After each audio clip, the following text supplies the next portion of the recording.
Hey folks, it's Marty. Couple things. First of all, no mask, vaccinated.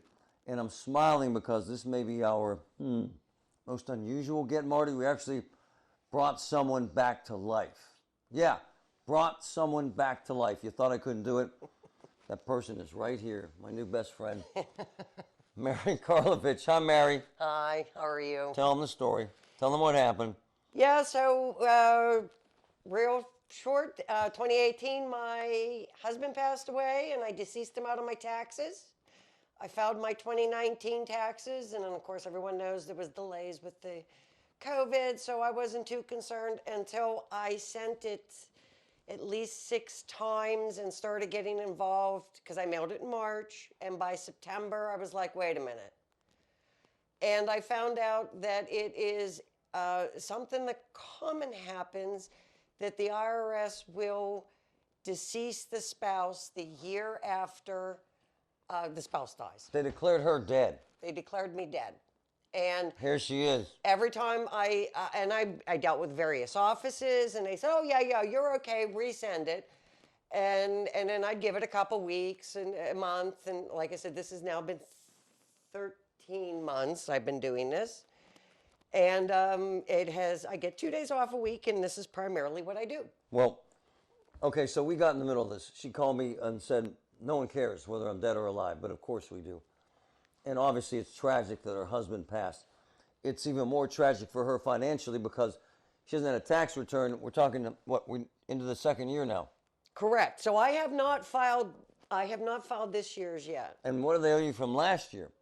What? What do they owe you from last year? About $9,800. Big chunk of change. Correct. So what we did was, because nobody cares in Washington, we've learned this at the IRS, right?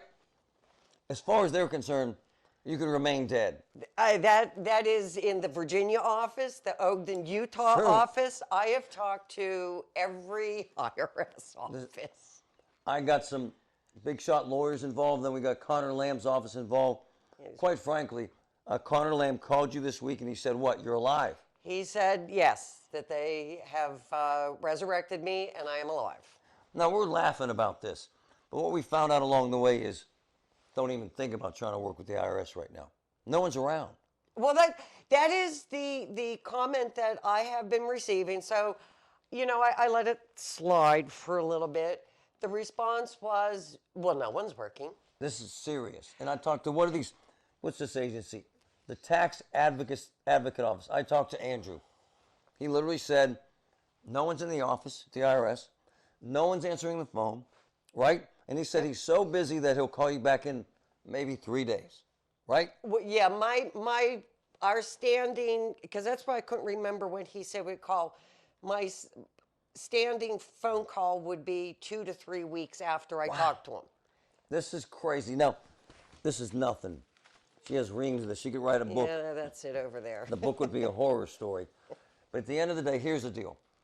She's now alive in the IRS and feeling better.